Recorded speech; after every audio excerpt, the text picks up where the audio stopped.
This hilltop is just south of Salerno, in southern Italy. I'm Matthew Settle. In 71 BC, Rome's legions fought a desperate battle against an army 32,000 strong, led by the gladiator Spartacus. It was not an invasion force they faced, but an army of slaves fighting for their own freedom. Both armies numbered around 32,000 men, but here, all similarities ended. The Romans were led by their wealthiest citizen, Marcus Crassus. This was a battle between the army of the poor and the richest man in Rome. The whole structure of Roman society was at stake. Spartacus had to be stopped at all costs. Now, with new video game technology, you are about to see this great battle as never before. The vast numbers of soldiers, the troop formations, how they fought, and how the battle was won. Get the view the generals wish they had. Now, on Decisive Battles.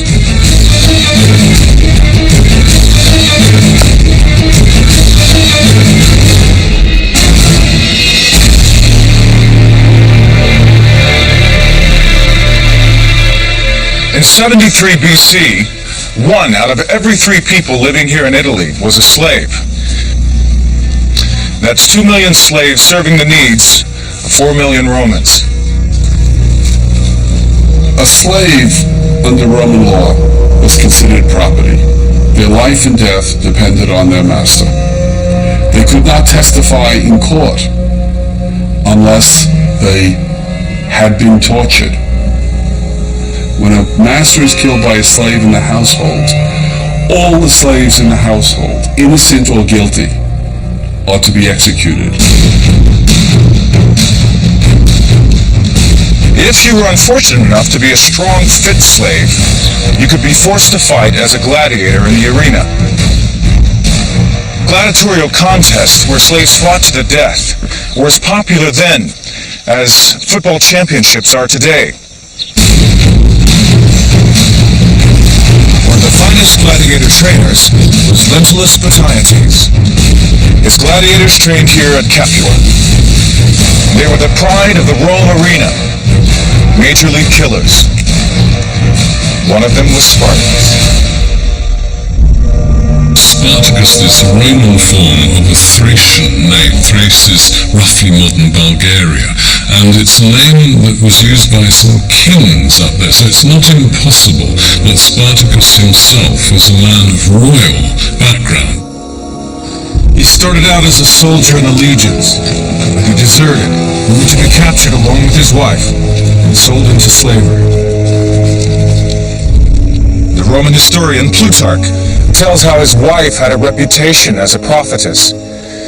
When she saw a snake coiled around his neck while he slept, she predicted that he would have great power, but also great misfortune. Spartacus was sent to the city of Capua, about 20 miles from Mount Vesuvius, a dormant volcano in central Italy. There, alongside 200 other gladiators, he was trained to fight in the arena by whip-wielding instructors.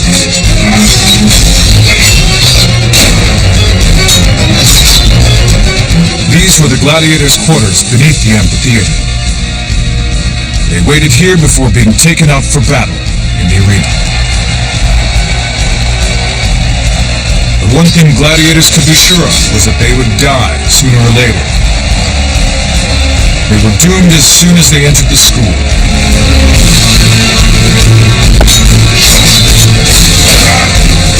Although they obviously were at risk of their lives every time they went into the arena, nevertheless, they were seen as heroes. Gladiators became kind of rock stars of their day. We have graffiti in Pompeii saying, "All the girls love the gladiator Paris." Spartacus wasn't impressed by this adulation and told his fellow gladiators that if they had to fight, they might as well fight for freedom. In 73 BC, they took their chance.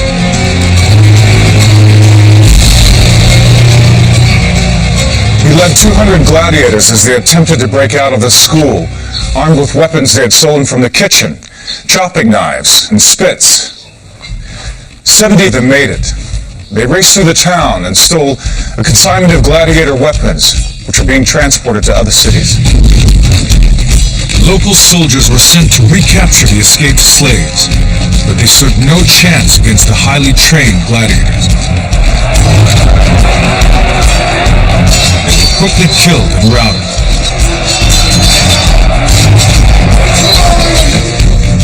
They moved south towards Mount Vesuvius, a volcano which had been dormant for generations, and made their camp here on its lower slopes.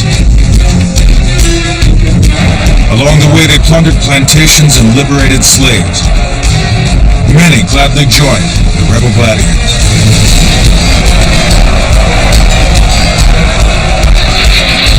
Rome finally had to intervene and sent an army of 3,000 men to quell the rebellion. Its commander, Claudius, was sure of success. He cornered the gladiators on a hilltop near Vesuvius, but this part of the slope was covered in vines. Spartacus ordered his men to cut the vines and make ropes out of them. In the dead of the night, they quietly lowered themselves down a cliffside and surprised the Roman troops by attacking from behind.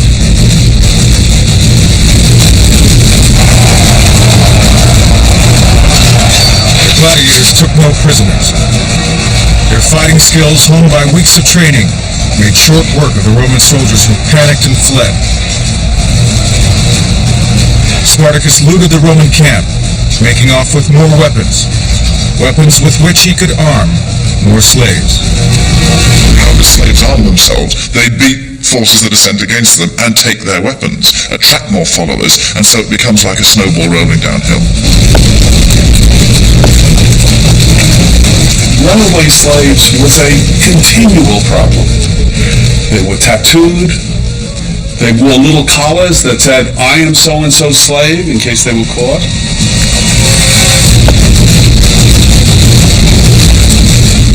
Spartacus' successes had inspired them. Thousands escaped to his camp. Soon he had an army of 70,000 men. The army is made up of a huge diversity of nationalities. Thracians, Gauls, Spanish, Africans, different languages, different cultures. Spartacus must have been an extremely charismatic individual to be able to weld together this polyglot force. A second Roman force of 6,000 men was sent against him. But Spartacus and his slave army defeated that as well. The entire social order was in meltdown. For every Roman citizen, this was their worst nightmare come true. Spartacus had to be stopped at any cost. The masters would soon become the slaves. In 73 BC, an army of slaves and gladiators was challenging the might of Rome. Spartacus spent the winter in southern Italy, but as soon as spring arrived, he ordered his army north. He had now nearly 100,000 men. Most of his slave army came from Gaul and Germany. His aim was to march up through Italy and cross the Alps and return his troops to their homelands. He and many of his followers simply want to get out of Italy. They want to go back whence they came. They want to go back to their old life. There was little to stop him. Virtually all of Rome's legions and experienced generals were on duty at the frontiers of the empire. For the time being, any army he fought would be a makeshift affair, composed largely of conscripts.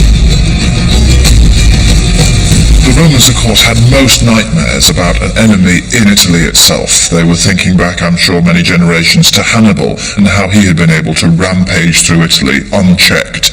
Now, it was even worse in that the slaves were doing this and the Roman armies were all overseas. As he moved north, Spartacus swept aside every force the Romans sent against him. But he was having trouble with his own huge army. The leader of the Gauls, Crixus, disagreed with Spartacus. He wanted to stay and plunder Italy rather than cross the Alps. And he broke away with thousands of his followers. But once he separated from Spartacus, Crixus was attacked by another Roman army. The Gauls fought well and forced the Romans to retreat. But unfortunately, this force of Gauls celebrates too soon. The men get into a drunken stupor, the Roman force hasn't been utterly defeated, they come back and kill the Gauls while they're lying there drunk. 20,000 Gauls, including their leader, Crixus, were killed. When news of this reached Spartacus, he responded by giving the Romans a taste of their own medicine. He forced 300 Roman prisoners to fight in pairs, like gladiators, to the death. Spartacus swept on northwards, but when the Alps were almost in sight, his way was blocked at Mutina by the 2 legions of Cassius Longinus, the Roman governor of the region.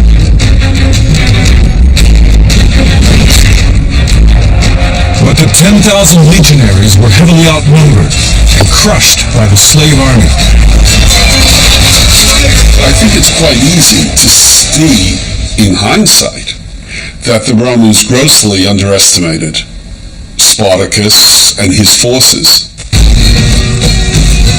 Since the revolt began, Spartacus had not lost a single battle. He must have thought no one could stop him. He had not counted on his own army. The Alps and freedom were now a short march away, but when he urged his army on, they refused to go any further. They hadn't lost a single battle. Now they wanted to stay and ravage Italy. Reluctantly, he turned his army, now nearly 100,000 strong, and headed south. Rome shuddered at the thought that their slaves were now their masters on the battlefield. The nightmare, of course, is the enemy within. These people are literally in your own house, in your own rooms, taking care of you. It really is the idea that the enemy is all around you, and this must have had a tremendously corrosive effect upon people's sense of security. At that very moment, Rome decided that only a large army and a determined general could stop Spartacus.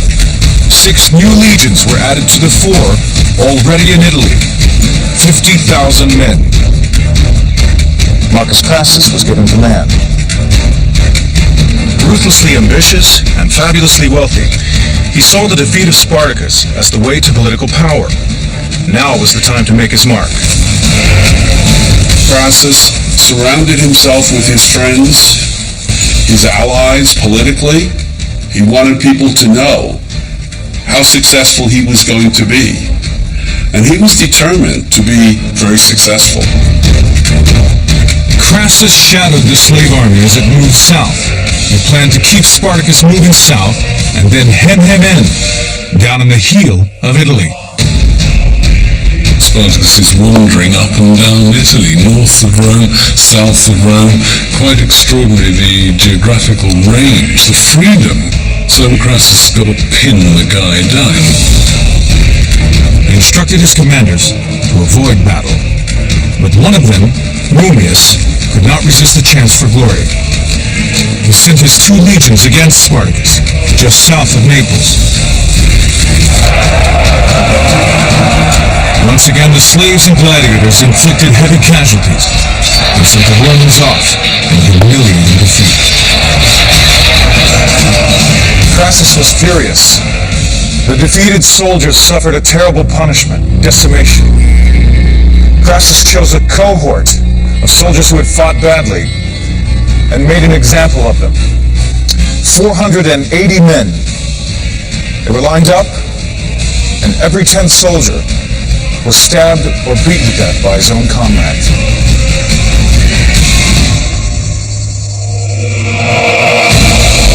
We're told that this improved the morale of the other Roman forces, which tells us something about the way the Romans thought about war, as well as about the ruthlessness of Crassus. Presumably, it focused the attention of the others on their next battle. The Roman soldiers realized they had more to fear from their commanders than the enemy, and discipline was restored. The Roman legions tracked Spartacus as he moved further and further south. By the beginning of 71 BC, Spartacus was in Bruttium, in the toe of Italy, but he was determined not to be penned in there by Crassus. He planned to board ship and sail to Sicily, where there was a large slave population. Safety was just 5 miles away. But Crassus was hot on his heels and determined to wipe out the slave army once and for all.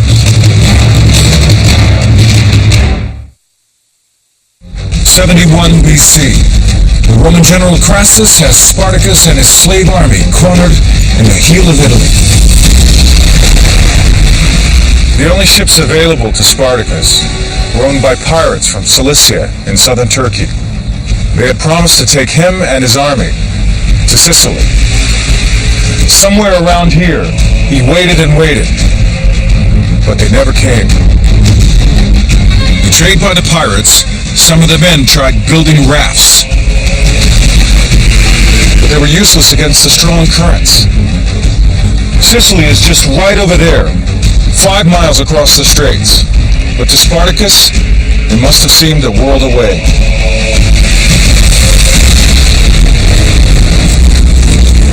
Now Crassus closed in, with an army of 32,000 men. He ordered his troops to build a ditch and a wall across Bruttium, from one coast to the other. It was 40 miles long. When it was completed, Spartacus was trapped. But Rome did not place all her hopes in Crassus. The great general Pompey had won many victories in Spain. Now, he and his legions were recalled back to Italy. And another general, Lucullus, was sailing with his army from Macedonia, and would soon land at Brundisium. Crassus would have preferred to starve out Spartacus over the winter, but Pompey was on his way back to Italy. If he did not win a quick victory, Pompey might march against Spartacus, and Crassus's chance for glory would be gone. Spartacus, too, saw that it was now or never. He tried to negotiate with Crassus, but he refused.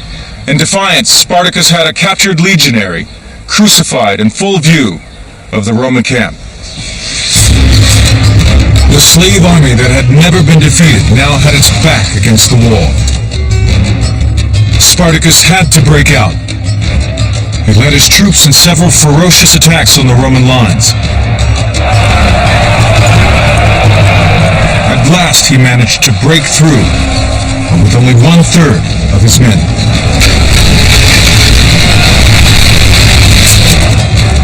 He could not escape by sea and had no choice but to head north. Crassus followed and attacked Spartacus again. The gladiators knew that they had to win or die. They were defeated, and 12,000 lost their lives. One of the things we see again and again is that Rome's opponent do better when they do not fight fixed battles. Spartacus was a great guerrilla leader, but if he had to fight in a formal military context, his slaves simply didn't have the discipline to confront a Roman legion. Spartacus struggled on with what was left of his army, Crassus in hot pursuit. In a desperate bid to gain the upper hand, Spartacus turned and attacked him at the river Siler. He killed his own horse to show his men there could be no retreat.